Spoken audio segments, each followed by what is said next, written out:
The बड़बोला की team इस वक्त मौजूद है मैनपुरी इलाके में और यहाँ के स्थानीय जनता हमारे साथ मौजूद है। क्या है चुनावी माहौल, इनके मुद्दे क्या हैं, इस बार क्या होगा, इस बारे में इन्हीं से बात करके जानेंगे। सबसे पहले अपना नाम बताएं आप। आसू यादव। आशु जी, क्या देखते हैं इस चुनाव में? आप युवा हैं, युवाओं के क्या मुद्दे हैं? युवाओं के मध्य सबसे बड़ी बेरोजगारी, जो बेरोजगारी रोजगार नहीं मिल रहा है, सबसे बड़ा मुद्दा ये है। इस पे ये सरकार कुछ नहीं कहती है, सिर्फ यही है। इससे पहले मतलब 2014 से पहले कौन सा हिंदू किससे खतरे से था, मतलब हिंदू और मुसलमान, यही इनका एक एजेंडा रह गया कि इसी पे चुनाव लड़ेंगे, इसी पे करेंगे। ना युवा की सोचेंगे ना किसान की सोचेंगे, किसी की नहीं सोचती है सरकार। ठीक बात है।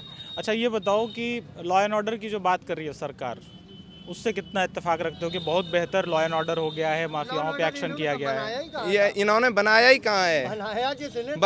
बनाया जिसने था 100 से 112 कर दिया, और जो कुछ भी थी उस सरकार की बस चेंज थोड़ा कर दिया नाम, और उससे अपना ले रहे हैं कि ये हमने कर दिया। क्या कर दिया? एक बता दें कि इन्होंने मतलब जो 100 नंबर की गाड़ी थी यूपी में कितनी बढ़ा दी, लॉ एंड ऑर्डर कितना बढ़ा दिया इन्होंने? कुछ भी कर दिया वो। हम बताएंगे इन्होंने। तो यहाँ का युवा क्या सोचता है, इस बार बदलाव होगा? इस बार बदलाव होके रहेगा, और हम बदलाव ही चाहते हैं। 4 साल से तैयारी कर रहे हैं, कोई भर्ती नहीं हुई, ना आर्मी की हुई, ना और भर्ती पुलिस वगैरह किसी की नहीं हुई, और पेपर लीक, रद्द, या तो कोर्ट में पहुंच रहे, इतना ही हो रहा अच्छा, है। ये कोर्ट में पहुंचने वाली जो बात आपने कही ना, वो बड़ी दिलचस्प थी। 2017 में भी यही कहानी थी अखिलेश यादव की सरकार में कि भर्ती की कई प्रक्रियाएं हो गई थी, आवेदन आते थे, फॉर्म, उसका नोटिफिकेशन आता था, फिर नौकरी के लिए, फिर जब एग्ज़ाम देने के बाद भी यही होता था कि कोर्ट में जाना पड़ता था। तो ये सरकार फिर अलग तो नहीं है, और उस सरकार में भी यही होता था, तो इस बार क्या हो जाएगा? इससे चलो वो मानते हैं गलती की है, इससे बेहतर अब की बार करेंगे। आप मानते हो कि सपा सरकार ने भी गलती की? हाँ, गलती की होगी, वो अपनी सुधारेंगे, इससे उनसे कह रहे हैं। दोबारा होगी व्यवस्था, गलती सबसे होती है। कुछ और स्थानीय हमारे साथ मौजूद हैं। आप अपना नाम बताएं। मेरा नाम महेश्वर शर्मा है, मैं कानपुर से बिलोंग करता हूँ और यहाँ मैं सर्विस करता हूँ। लमसम 14-15 साल हमको यहाँ हो गए। तो बड़ा ऑब्जर्व करते होंगे यहाँ की जनता को, तो क्या देखा है? ये सब भैया है। हाँ, तो क्या यहाँ देखा है, माहौल क्या चल रहा है, आप ये बताओ। माहौल, हम सबसे पहले कि आपसे एक रिक्वेस्ट है हमारी कि आप वीडियो प्रधानमंत्री मोदी को दिखाओगे या नहीं दिखाओगे? हमारा बिल्कुल दिखाया जाएगा, आप पहले बताओ। अगर आप दिखाओगे तो हम अपनी बात करें। बताओ, मुझे बताओ। बात हम यो कह रहे हैं कि प्रधानमंत्री को कम पढ़े लिखे हैं। प्रधानमंत्री को ये सोचना चाहिए कि जब 10 मार्च को होली थी, 10 मार्च को होली थी, पिछली साल जब लॉकडाउन लगाया था 10 मार्च को होली थी, अब की बात 17 मार्च को है कि नहीं है? तो इन्हें 22 मार्च को लॉकडाउन लगाने का जरूरत, इमरजेंसी पड़ गई थी, ऐसा करिए तुम 11-12 को लगा देते तो जो आदमी जो अपने घर है, या तो इस बार के मुद्दे क्या हैं ये बताओ। मुद्दे तो मालूम है। अच्छा ठीक है, आप बताओ। नहीं, आप बताओ ना, हम प्रधानमंत्री सवाल है जो जाकर मान लो तुम्हें बताना चाहिए कि मालूम है, पूरा मालूम है, जो मालूम है कानपुर में रहता है, वो दिल्ली में नौकरी करता है, नोएडा में नौकरी करता है, तो मालूम है वो अपने घर से मैं जाता ही नहीं, वो जाता ही नहीं घर से। मतलब उत्तर प्रदेश में रोजगार की कमी है। रोजगार का तुमने 2.25 लाख, जब 3 लाख कंपनियां बंद कर दी हैं, तो एक कंपनी में 3 लाख कंपनी बंद करी आपने, तो का कोरोना काल में की बात कर रहे हो? हाँ, कंपनी जो तुमने बंद करी है, क्यों बंद कर दी भाई साहब? का तुम्हारा का मन ठेका ना है तो कि जो तुम कंपनी बंद कर दोगे हैं?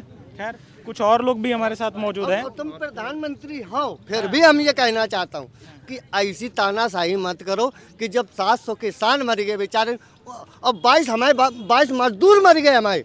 22 मजदूरों को अगर तुम प्रधानमंत्री हो तो उस 22 मजदूरों को, उनके बीवी बच्चों को कम से कम 1-1 करोड़ रुपया दो। और वो मालूम है, जब रेल मालूम है बंद थी, जब रेल बंद थी तो रेल चली कैसे?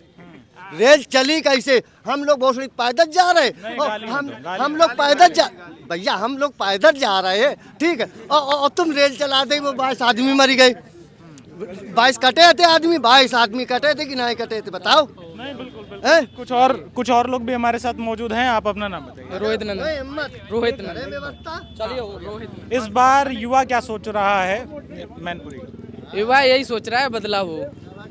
बदलाव इसलिए हो कि जो 5 साल में बनाया था, तो मैंने देखा है अपनी मैनपुरी में लोग जो छोटे किस्म के होते हैं तो वो भगवान के नाम पे भिक्षा मांगते हैं, लेकिन इनके नेताओं ने भगवान के नाम पे वोट मांगना शुरू कर दिया।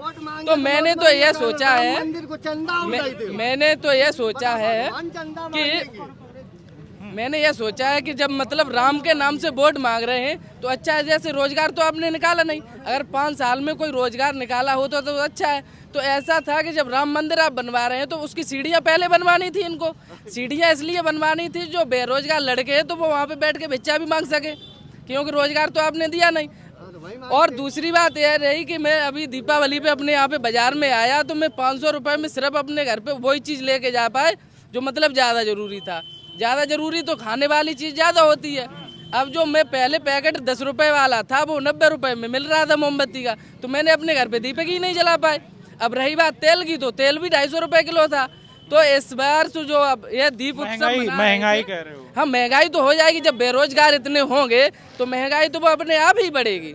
तो चीज़ यह है, तो बात यह है कि मतलब समाज और जनता और ज़्यादातर जो बेरोजगार लड़के हैं, अब दादा भी बोल रहे थे थोड़ी देर पहले कि मतलब जो योग्य होगा उसको नौकरी मिलेगी। जब आप वैकेंसी निकालेंगे, आप अपना पेपर कराएंगे तभी तो योग्य पता चलेगा। अब मैं बैग टागे तो थोड़ी योग्य थोड़ी है, जब आपने वैकेंसी नहीं निकाली तो योग्य का पता क्या होगा कि मतलब मैं योग्य। एक बार आप वैकेंसी निकाल दे तो उसका कुछ न समाधान होता, लेकिन भैया जी ने तो कह दिया है कि आप मतलब गर्मी निकाल रहे हैं, मैं भर्ती निकालूंगा। तो मैं भैया जी का पूर्ण रूप से समर्थन कर रहा हूँ। अच्छा, मंदिर बन रहा है तो इससे समर्थक हो कि नहीं हो? नहीं, मंदिर बन रहा है, अच्छी बात है, मंदिर बन रहा है। मंदिर इससे पहले भी बन रहा था, मंदिर इससे पहले भी बन रहा था। भारतीय जनता पार्टी कोई मंदिर नहीं बना रही है, मंदिर तो माननीय सुप्रीम कोर्ट के आदेश से बन रहा है, उसका मैं स्वागत कर रहे हैं। लेकिन जो मंदिर के नाम पे ये वोट मांग रहे हैं, मैं इसका पूर्ण रूप से विरोध कर रहा हूँ। मंदिर के नाम से वोट मत मांगिए, वोट मांगिए कि मैंने बेहतर शिक्षा की, आपने अगर शिक्षा से बढ़िया बात की हो, आपने बेरोजगारी पे कुछ किया हो तो आप बात करें। आप राम के नाम पे वोट मांग रहे हैं। खैर, कुछ और लोग हमारे साथ मौजूद हैं, आइए इधर, अपना थोड़ा इधर आ जाइए। बंद कर देते हैं भाई, 1 मिनट भाई थोड़ा साहब, इधर तो ये कंपनी का बंद कर देते हैं। हाँ, अपना नाम केपी सिंह नाम है हमारा। 1 सेकंड। हमारा नाम केपी सिंह है। केपी सिंह जी, इस बार आपने तो कई चुनाव देखे होंगे, इस बार चुनाव के क्या मुद्दे हैं, कितना अहम है ये चुनाव? एक मूलभूत अंतर है यहाँ जो पाया गया है। भाजपा वालों से एक विश्वास इस बात पे उठा है कि इनका जो मैनिफेस्टो है, इनने जो घोषणा पत्र में लिखा है, इन्होंने कहा था कि खेती किसानी की आय हम दोगुनी करेंगे। लागत मूल्य तो दोगुना हुआ, खेती किसानी का 5 वर्ष में एक धेला नहीं बढ़ाया, आय दोगुनी कहाँ हो गई। और बेरोजगारी का मुद्दा आप देख ही रहे हैं, नौजवानों की हालत क्या है। इसलिए ये जो मैनिफेस्टो में कहते हैं, इनसे जनता का आम भरोसा ये हो गया है कि ये झूठ बोलते हैं। समाजवादी पार्टी का ये रहा है, उन्होंने जो कहा वो किया है, जो भी घोषणा पत्र में लिखा, जो मैनिफेस्टो इनका रहा है वो उसको पूरा किया। इन्होंने हमेशा जुमलेबाजी की, हमेशा घोषणा में बड़ी बड़ी बातें की। बातें तो सब अच्छी होती हैं, लेकिन उनको पूरा भी तो करना चाहिए, इसलिए इनका भरोसा उठा है।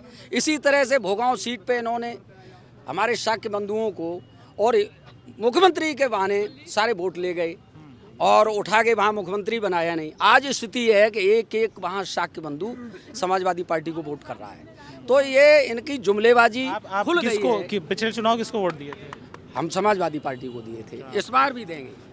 हाँ, तो इस बार आप क्या लॉ एंड ऑर्डर को भी नकारते हो कि लॉ एंड ऑर्डर भी बेहतर नहीं है?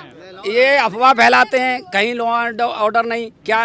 क्या उसका 100 नंबर को 112 कर देंगे तो कोई परिवर्तन हो गया? केवल नंबर बदलते हैं ना, कहीं कुछ नहीं है। हाँ, नाम बदलने से क्या हो जाता? अरे भाई, गाड़ियां बढ़ा दो, उसकी व्यवस्था बढ़ा दो, तब तो हम मानते हैं। कौन घटना ऐसी है जो नहीं हुई इनके राज्य में? कौन सी ऐसी घटना है जो नहीं हुई? सारी घटनाएं होती हैं, ये तो प्रचार करते हैं। नहीं, ठीक है, अच्छी बात है। कुछ और लोग भी हमारे साथ मौजूद हैं। क्या बताएं? मेरी समस्या ये, हमने खेत लिया, 7 बीघा गेहूं बोया है। मेरे नाम बता दो। इकराम यादव। 7 बीघा गेहूं बोया। 7 बीघा में अगर अभी मौके पे आप देखेंगे, ज़्यादा से ज़्यादा 2.5-3 बीघा गेहूं बचा है। क्यों? गैया उसाड़ खा गए। अब ये बताइए, ये 2-2 हज़ार रुपए दे रहे हैं, हम मुझे वो भी नहीं मिल रहा है। बोले 10 क्षेत्र पे किसान सम्मान निधि बोले हाँ, किसान सम्मान निधि जो है वो हमें नहीं मिल रही है। बोले अप्लाई किया था? अप्लाई किया, बोले में तो काट ही दिया। नहीं, मैंने अप्लाई किया, 10 क्षेत्र पे शिकायत की, 10 क्षेत्र पे शिकायत एक बार नहीं कई एक बार कर चुका हूँ, लेकिन कोई सुनवाई नहीं हुई। लास्ट में आकर ये कहा है कि आपके डॉक्यूमेंट जो है लखनऊ पहुँचे, अभी दिल्ली नहीं पहुँचे, दिल्ली नहीं पहुँच पाए, इसलिए आपको नहीं मिल रही है। हमें चलो कोई खेती आपकी बर्बाद हो रही है। अब खेती में इतनी बर्बाद हो रही है, अब ये बताइए आगे हम क्या खाएंगे? सबसे बड़ी बात ये, अरे मुझे राशन मिल रहा है कि नहीं मुफ्त वाला? कुछ भी नहीं, कुछ मुझे सरकारी चीज। वैक्सीन लगवा लिया? हाँ, वैक्सीन लगवाई है, मगर वैक्सीन लगवाई। मैं नहीं लगवाऊंगा। खैर कुछ और लोग भी हमारे साथ मौजूद हैं। अपना नाम बताइएगा। सनी यादव। सनी जी क्या कहना चाह रहे हैं? मैं ये कहता चाह रहा हूँ अखिलेश यादव जी के, मैं मैनपुरी के विकास गिनाना चाहता हूँ आपको। इंजीनियर कॉलेज अखिलेश यादव ने बनवाया, मेडिकल कॉलेज सैफई अखिलेश यादव ने बनवाया, और क्या नाम line safari tower Akhilesh Yadav ने बनवाई है। हाईवे से इटावा से मैनपुरी जोड़ने का काम किया है, अखिलेश यादव ने किया है। इससे पहले सड़क पर निकलने पैदल चलने में दिक्कत थी, हम जैसे विकलांग तो आ ही नहीं सकते थे मैनपुरी में। अच्छा ये बताओ कि 2017 के चुनाव में यूपी की जनता ने ही तो भाजपा सरकार चुनी थी। जी, वो सब झूठे जुमलेबाजी में फंस गई। मतलब वो समझ गए कि सबका साथ सबका बिगाड़ ले चले। अखिलेश यादव ने सबके साथ गलत कर दिया। जनता पागल तो है, यूपी पढ़ी लिखी रह नहीं। केरल की साक्षरता जनता है 92.6% पढ़े लिखे केरल। कभी बीजेपी के एक विधायक जीता है? क्यों जीता है आप बताओ? यूपी की जनता बहकावे में जल्दी आ जाती है। इसलिए बीजेपी नहीं जीती। केरल में हिंदू और तुम्हारे का नाम जो ना आप एक मिनट आप बोल ले रहे हो, बोल ले लो आप। यही आओ, मैं आपसे बात करूं। केरल की बात करी, केरल में हिंदू कितना है? हिंदू कितना है केरल में? हिंदू कितना है केरल में? हिंदू कितना है? 98% मोमडन है केरल में। 98% मोमडन है, 2% हिंदू है। विधायक ने ट्वीट किया बीजेपी जो जीता, किसका? जो केरल वाली बात कर रहा हूँ मैं, सुबह देखा है। मैं कह रहा हूँ वो आपके विधायक ने ट्वीट किया है। यूपी सब अंगूठा छाप। खैर इधर आओ, आप बता रहे हो क्या? आप अपना नाम बताओ पहले। मेरा नाम गोविंद सिंह। गोविंद सिंह जी यहीं रहने वाले हैं? हम रहने वाले तो कानपुर के हैं, कानपुर के? फिलहाल गाजियाबाद रह रहा हूं। अच्छा एक मिनट कानपुर के रहने वाला, गाजियाबाद रह रहा हूँ, और यहाँ हमारा मेहमान है, शादी में आए हैं। शादी में आए हैं तो आप तो काफी रनिंग में भी हैं, तो इस बार चुनाव में क्या देख रहे हैं ये बताइए। मैं देखो, चुनाव के अंतर्गत छोटे छोटे मुद्दे तो हमेशा ना किसी के खत्म हुए ना खत्म होंगे, ठीक है। आम जनता को सबसे बड़ी देश के अंदर चाहिए शांति, और अखिलेश सरकार में टोटल गुंडा राज एक्टिव होता है। कितने गुंडे? सारे गुंडे, सारे गुंडे, सारे गुंडे। आप बोलने दो, क्यों बोल यहाँ तो बोलने दे दो। हाँ, अखिलेश पढ़े लिखे हो, एनसीआरबी की रिपोर्ट देख लो। सारी रिपोर्ट है, सुनो भाई, सारी रिपोर्टें देख। अरे सारे रिपोर्टें देखते हैं, कौन से कांडों का पता नहीं भाई, क्यों परेशान हो? अरे बोलने दो, आपके इलाके में बोलने दो, बताइए। अरे सैया क्यों? अरे भाई तो एक मिनट भाई, मेरी बात सुनो। क्या अखिलेश की सरकार में गलत काम नहीं होते थे? अखिलेश की सरकार में गलत काम नहीं होते थे? आप बता रहे हैं एनसीआरबी की रिपोर्ट देख लो, उस एनसीआरबी की रिपोर्ट इसमें देख लो। महिला में 2nd नंबर पे है, महिलाओं पे जो जुर्म होते हैं उसमें यूपी, और 1st नंबर पे हत्या और अपहरण और कांड पे है यूपी। कौन से कांड पर है भाई? एक मिनट, एनसीआरबी के डाटा। आप एक मिनट मेरी बात सुनो। आप सुनो, आप अखिलेश के गढ़ में खड़े हो, आप अखिलेश के गढ़ में खड़े हो। आप सुन भाई मेरी बात सुनो। अरे आप छोड़ो, देखो ऐसे बात नहीं होगी, ऐसे बात नहीं होगी, ऐसे बात नहीं। अच्छा ये बताओ, आपको जो बात मैं, कहनी, आप मेरे से बात करो, आप मेरे से बात करो। ये एनसीआरबी के आंकड़े गिना रहे हैं, आप ये बताओ। क्राइम इनके रेट सरकार में बढ़ गया है। क्राइम, हम कहते हैं कि क्राइम सबसे ज्यादा तुम्हारा जन्म जो ना अखिलेश गवर्नमेंट में बढ़ता। अखिलेश की सरकार में सबसे बड़ा वंशवाद, जातिवाद, MY का जो फार्मूला चलता है, अखिलेश ने किसका विकास किया? अपना किया, अपने परिवार का किया, अपने नाते रिश्तेदारों का किया। किसका किया? मुसलमानों के वोट एक पार्टी के हितैषी बन के ले लेते हैं। आज तक मुसलमानों का अखिलेश ने कितना भला किया, कितना इन्होंने परसेंटेज दे दिया। अखिलेश, एक मिनट रुक जाओ। अखिलेश की सरकार में जितने, एक मिनट, अरे रुक जाओ, बकचोदी कर रहे हो, शांति करो।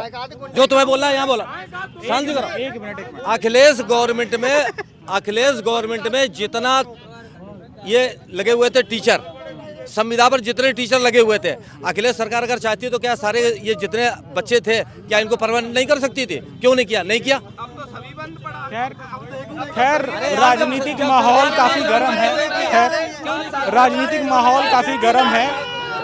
गर्मा गर्म बहस के बीच अब देखना ये बड़ा दिलचस्प होगा कि आगामी विधानसभा चुनाव 2022 में क्या होता है। लोगों का कहना है कि लॉ एंड ऑर्डर के मुद्दे पे सरकार फेल है, कई सारे आरोप हैं, लेकिन यह दिलचस्प होगा कि चुनाव में आखिर क्या होता है, किसके सर ताज सजता है।